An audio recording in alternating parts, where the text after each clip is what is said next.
you don't want to not be able to understand what your CFO or your finance manager is telling you. All right, it's going to be, that's very, very risky. And if you're going to be a CEO of a public listed company, then you will have to engage a lot with analysts. Yeah?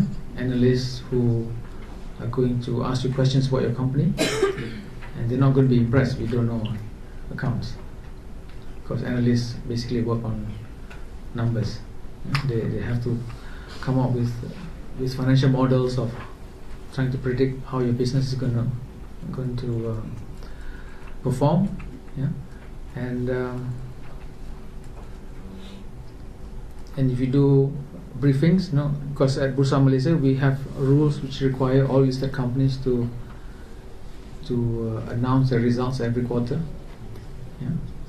And typically you will have briefings to analysts and the media, sometimes every quarter, but definitely at least half yearly. And at those briefings, you need to be able to have a good grasp of finance. Okay. So that's anyway. So having been at CIMB Securities, am I out of time? No, it's just Q&A. Yeah, we can start with Q&A. Okay. So just the last part of the story. So having been at CIMB Securities, then I joined the committee of the KLSE. Then it was called the KLSE, Kuala Lumpur Stock Exchange. And then in 2000 and late 2003, the KLSE demutualized. Yeah? What that meant was exchanges in the old days used to be owned by brokers. Yeah?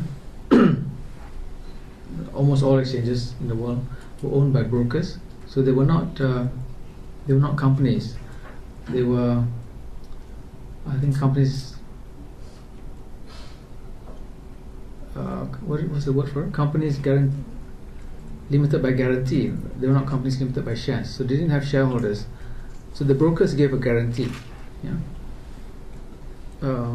for the exchange.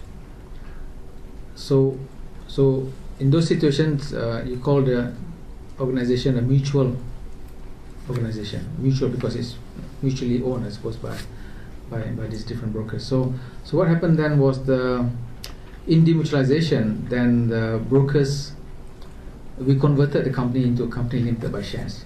So the brokers then became shareholders. And so in late 2003, the Kuala Lumpur Stock Exchange demutualized and became a company limited by shares. And they wanted to then have a new board, a new CEO. So that's how I came into the picture. That was early 2004. And then now 6 years later, I'm still here. And the company is still around. Surprise, surprise. Because as you share your story and you are touch reading, and also you have gone through various industry, and of course some doesn't exist anymore.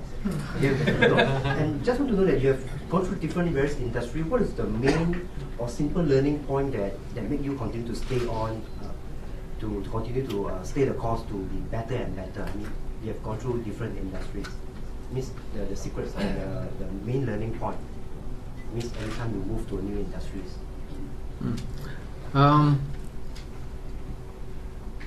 Actually, every time you join a new company, it's a new experience, even though it may be in the same industry. So it sets you up for new challenges, really.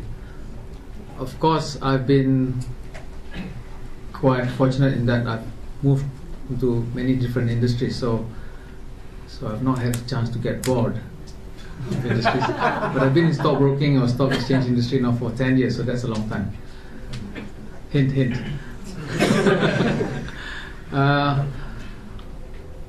Yeah, so when you join a new company or new industry, then you have the opportunity to learn new things, yeah, and basically try and make a difference.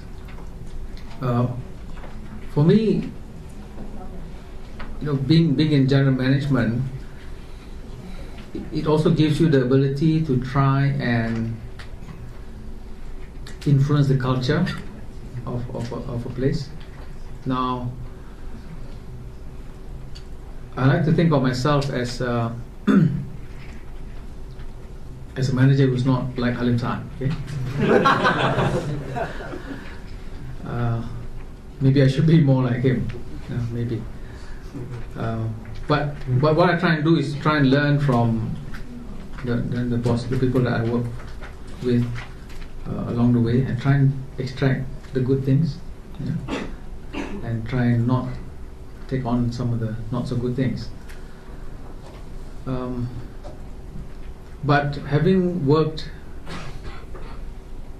abroad, one of the things that you'll find more common in maybe multinationals or companies abroad is they probably treat their employees different than a lot of the maybe private Malaysian companies. But I'm sure things are getting better now, because things like respect for the individual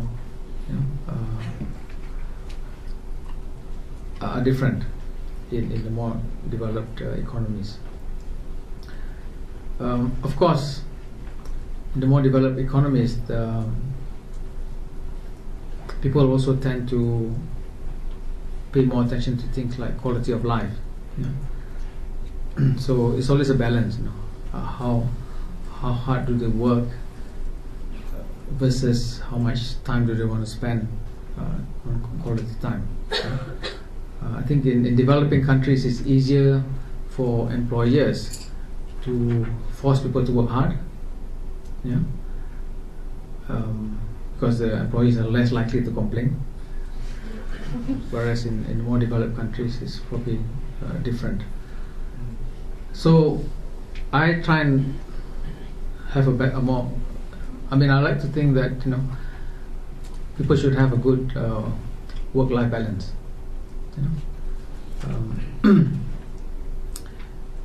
It's if you work all the time, after a while it becomes unproductive. When there are people who will stay on the office till very late at night, but you have to question, if they do that day in, day out, the productivity must decline after a certain point. So I'd rather that they go back, have a rest, and then come back properly energized, rather than end up coming to work tired every day. And after a certain number of hours of work, you just become less productive, and I'm sure it's better off to go back and take a rest. But if you go to some places, you notice the culture is that nobody leaves early, right? So you wait for the boss to leave, and the boss feels pressure because he or she doesn't want to set a bad example. So you wonder why people stay late sometimes. I don't have that problem. I leave whenever I want to leave. And to me, you make sure you get your job done. You work the normal hours, but if you feel that it's necessary to stay back and finish the work, fine. Sometimes, a lot of times, I bring work home, but then I bring it back to the office, and I still haven't looked at it. Yeah, please. Dato, having said what you said, how do you deal with the conflict in the workplace? Because there's so many personalities in the organization, various organizations that you work. The good thing about school days is that you don't have to worry about these things. Once you start working life, then you are interacting with all kinds of people, and you need their cooperation to do things. And suddenly you find out that people are different from you. Not everybody thinks the same as you. And that's when life gets very interesting, because you can get a group of 5 people, 10 people, 20 people, and if you're lucky, they all get on well and they work together well, and you don't have to do much. But if you're not lucky, they all don't get on,